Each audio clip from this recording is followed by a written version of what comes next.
అందరికీ నమస్కారం. నా పేరు అర్చన. ఈరోజు కథ 'నా గుండె చప్పుడు నువ్వే' పార్ట్ 123.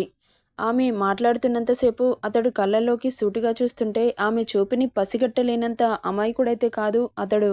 అలా ఆమె మాట్లాడిన తర్వాత యూఎస్‌లో అంత మంచి కాలేజ్ వదిలి ఇక్కడికెందుకొచ్చావు?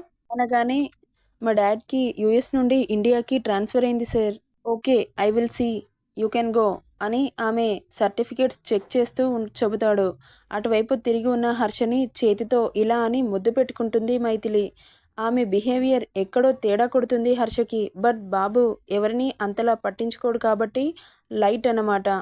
ఇక ఆ రోజు ఆఫ్టర్నూన్ కావడంతో అందరూ క్యాంటీన్‌లో లంచ్ చేస్తూ ఉంటారు. అంజు కూడా హర్ష, కిరణ్, నిత్య, సుష్మ వాళ్ళతో జాయిన్ అవుతుంది. వదినా, ఇక మీ పెళ్ళి ఊర్లోనేనంట కదా! పెళ్ళికి ఫుల్ ఎంజాయ్ చేద్దాం. నాకు ఎప్పుడు సిటీనే తెలుసు కానీ ఊరు వాతావరణం ఎలా ఉంటుందో ఎప్పుడు చూడలేదు వదినా. మీ ఊరు ఎలా ఉంటుంది? చాలా బావుంటుంది నిత్య అంటుంది సుష్మ ఎక్సైటింగ్‌గా. ఆ! నువ్వు మాతో వచ్చేయొచ్చు కదా నిత్య అంటుంది అంజలి. అస్సలు రాదు అంటాడు హర్ష హార్డ్ టోన్‌తో. ఆ మాటకి చాలా హర్ట్ అవుతుంది పాప. అతను అలా అనగానే సైలెంట్‌గా తింటూ ఉంటుంది. ప్లీజ్ అన్నయ్య, నేను వదిన వాళ్ళతో వెళ్తాను. మీరందరూ వెళ్ళిపోతే నేనొక్కడినే ఉండాలా ఇంట్లో? వెళ్ళిపోండి. నేను ఎక్కడికి రాను. ఇక్కడే ఉంటాను. ఒక్కదానివేంటి? మామ్‌ని, కిరణ్ గారిని కూడా తీసుకొని పో. మీరే చేసేసుకోండి పెళ్లి అంటాడు సీరియస్‌గా. అతడు ఇంటెన్షన్ బాగా అర్థమవుతుంది అంజలికి. నేను వెళ్ళనని అంటున్నాను నిత్య. మీ అన్నయ్యనే పంపిస్తున్నాడు. నాకు వెళ్ళడం ఇష్టం లేదు. అది మీ అన్నయ్య గారికి చెప్పు. ఆయనే వెళ్ళమంటారు. ఆయనే కోప్పడతారు.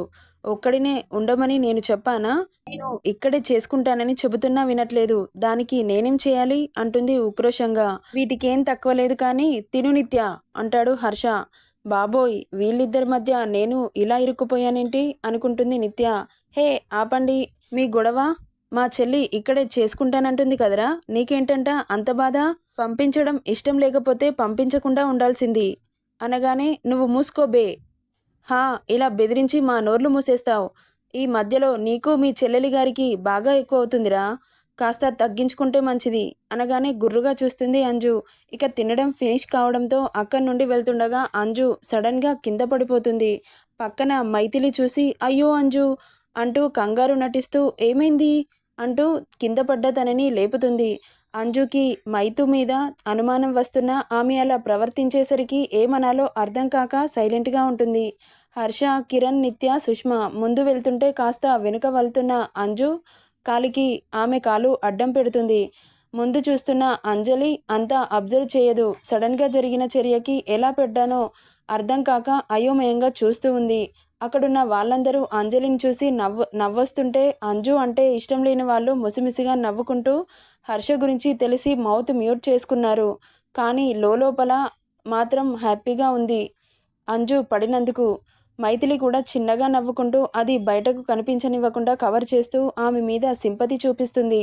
అదంతా గమనించిన హర్ష దగ్గరికి వచ్చి ఏమైంది అంజు అని అడుగుతాడు. అది హర్ష స్లిప్ అయ్యి కింద పడ్డాను అంటుంది. సరిగ్గా చూసుకుని నడవాలని తెలీదా అంటూ మైథిలిని ఒక కంట గమనిస్తూనే అంజు భుజం మీద చెయ్యి వేసి తీసుకొస్తాడు. చూస్తున్న మైథిలి కళ్ళు కోపంతో బగబగా మండుతున్నాయి. కానీ అది బయటకు వాళ్ళకి కనిపించనివ్వకుండా నటిస్తూ అంజు మీద సింపతి చూపిస్తుంది.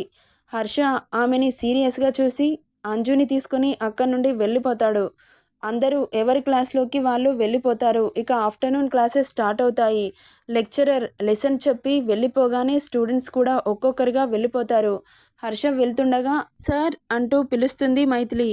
ఏంటి అని కేర్‌లెస్‌గా చూస్తాడు. సార్ ఏమనుకోపోతే నాకు ఈ ఆల్గారిథం అర్థం కాలేదు. కొంచెం ఎక్స్‌ప్లెయిన్ చేస్తారా? అంటూ వినయానికి వినయం పుట్టేలా అడగ్గానే క్లాస్ చెబుతుంటే ఏం చేస్తున్నావు? వెళ్ళి లెక్చరర్‌ని అడుగు. నన్నెందుకు అడుగుతున్నావు? అంటూ వెళ్తుండగా ప్లీజ్ సార్ ప్లీజ్. సార్ చెబితే అర్థం కాలేదు. అందుకే మిమ్మల్ని అడుగుతున్నాను. నాన్‌సెన్స్. ఏంటి నీ గోల? ఇప్పుడు నీకు ఎక్స్‌ప్లెయిన్ చేసే అంత టైం లేదు, ఓపిక లేదు. లీవ్ మీ అంటూ అక్కడి నుండి వెళ్ళిపోతాడు. మైథిలి వెళ్ళిన హర్షని చూస్తూ కన్నింగ్ స్మైల్ ఇస్తూ మీరు లీవ్ మీ అన్నంత మాత్రాన నేను నిన్ను ఎలా వదులుతాను? అంటూ ఈవిల్ స్మైల్ ఇస్తూ అక్కడి నుండి వెళ్ళిపోతుంది. ఇక ఆ రోజే ప్రయాణం అని చెప్పడంతో అంజలికి బాగా దిగులు పట్టేస్తుంది. క్లాసెస్ ఫినిష్ కావడంతో హర్ష అంజు దగ్గరికి వచ్చి వెళ్దామా? అంటాడు. వెళ్దాం నువ్వు వస్తానంటే అంటుంది.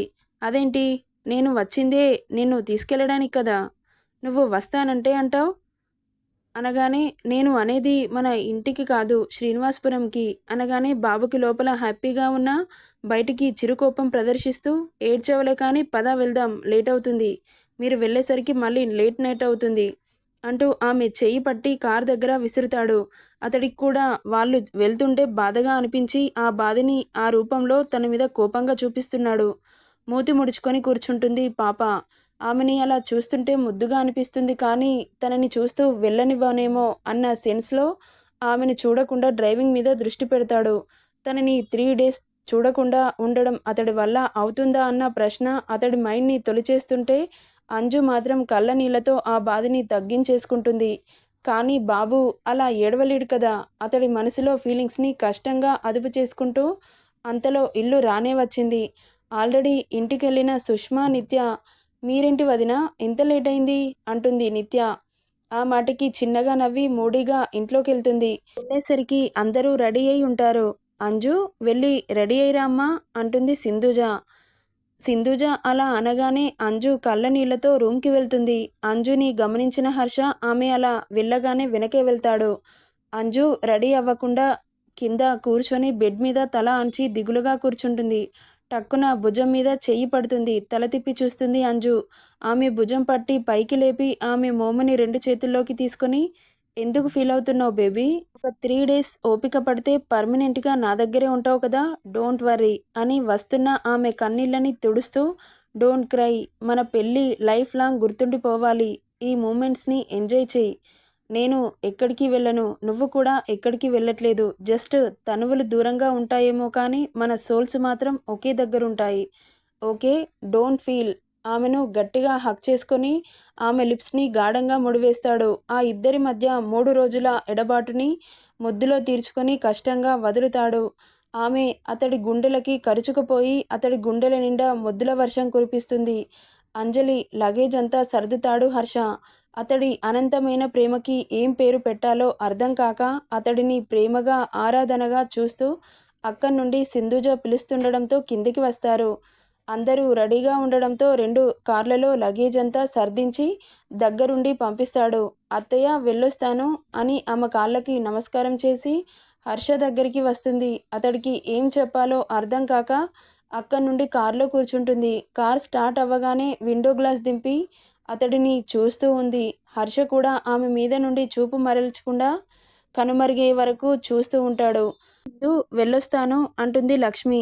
"వదినగారు వెళ్ళొస్తాను" అంటుంది పద్మ. "బాబు వెళ్ళొస్తాము" అని హర్షకి చెప్పి కార్లో కూర్చుంటారు. అంజలి, సుష్మా, శ్వేత ముగ్గురు ఒక కార్లో, లక్ష్మి, పద్మ, ఆనంద్ ఒక కార్లో బయలుదేరుతారు. సాగనంపి ఇంట్లోకి వెళ్తారు. బాబుకి సెకండ్ కూడా ఉండాలనిపించట్లేదు. ఇక అంతలో కార్డ్స్ రావడంతో వాటిని తీసుకుని ఓపెన్ చేసి చూస్తాడు. ఎలా డిజైన్ చేయమన్నాడో అలాగే ఉండడంతో హర్ష పిక్‌ని అతడి పక్కన అంజు పిక్ చూసి చేతితో తడుముతూ ముద్దు పెట్టుకుంటాడు. వాటిని రిసీవ్ చేసుకొని కిరణ్, ఈ కార్డ్స్ పెళ్లి వరకు ప్రతి ఒక్కరికి చేరాలి. నువ్వేం చేస్తావో నాకు తెలీదు అని ఆర్డర్ వేయగానే ఓకేరా డోంట్ వర్రీ నేను చూసుకుంటాను కదా అంటాడు. కాలేజ్ మేనేజ్మెంట్‌కి, ఆఫీస్ డైరెక్టర్స్‌కి, బోర్డ్ మెంబర్స్‌కి, ఫుట్బాల్‌కి సంబంధించిన ఫ్రెండ్స్‌కి అతడి సర్కిల్‌లో ఎవరెవరున్నారో అందరికీ ఇవ్వమని చెబుతాడు. ఒక్క నేమ్ కూడా తగ్గకుండా అందరికీ ఈ కార్డు వెళ్ళాలి అని ఆర్డర్ వేయడంతో ఓకేరా అంటాడు కిరణ్. ఇక చాలా రోజుల నుండి ఫుట్బాల్ ఆడకపోయేసరికి వాళ్ళ ఫ్రెండ్స్‌కి కాల్ చేసి రమ్మంటాడు. ఎందుకంటే అలాగనైనా అంజు జ్ఞాపకాల నుండి బయటపడొచ్చు అని. సింధుజ పెళ్లికి కావాల్సిన ఏర్పాట్లు చేస్తూ ఉంది. వాళ్ళ ఫ్రెండ్స్‌కి, చుట్టాలకి అందరికీ కార్డ్స్‌ని పంపిస్తుంది. మంగళ స్నానాల నుండి రిసెప్షన్ వరకు ఏమేం కావాలో అన్నీ లిస్ట్ రాసి పని వాళ్ళకి ఇస్తుంది. నిత్య కూడా వాళ్ళ ఫ్రెండ్స్‌కి కాల్ చేసి ఇంటికి రమ్మంటుంది. అలా నైట్ వరకు కొంతమంది వాళ్ళ దగ్గరి రిలేటివ్స్ రావడంతో ఇల్లంతా కొంచెం హడావిడిగా మారుతుంది. బాబు నైట్ వరకు ఫుట్బాల్ ఆడుతూనే ఉన్నాడు. సింధుజ డిన్నర్‌కి పిలవడంతో అప్పుడు ఇహలోకి వచ్చి హా మామ్ వస్తున్నా అంటూ ఇంట్లోకి వస్తాడు. ఇంటికి వచ్చిన బంధువులని పలకరించి అతడు రూమ్‌కి వెళ్ళి ఫ్రెష్ అయ్యి వస్తాడు. హర్ష రాగానే అందరూ కలిసి డిన్నర్ చేస్తారు. నాన్న మార్నింగ్ ఎర్లీగా లేవాలి. రేపు హల్దీ ఫంక్షన్ ఉంటుంది. ఇప్పుడు త్వరగా పడుకో అని చెబుతుంది. ఓకే మామ్ అని చెప్పి వెళ్ళిపోతాడు. ఇక కావాల్సినవి అన్ని ఏర్పాట్లు చేసుకుంటూ ఉంటారు. మన అంజు హర్షల వెడ్డింగ్ కార్డ్ని పోస్ట్ చేస్తాను, అలాగే షార్ట్ కూడా చేస్తాను, ఒకసారి వెళ్ళి చూడండి. నెక్స్ట్ ఏం జరుగుతుందో నెక్స్ట్ పార్ట్లో చూద్దాం. ఈ స్టోరీ ఎలా ఉందో కామెంట్ చేయండి. నచ్చితే లైక్ చేయండి, షేర్ చేయండి, సబ్స్క్రైబ్ చేసుకోండి friends. Thank you for listening.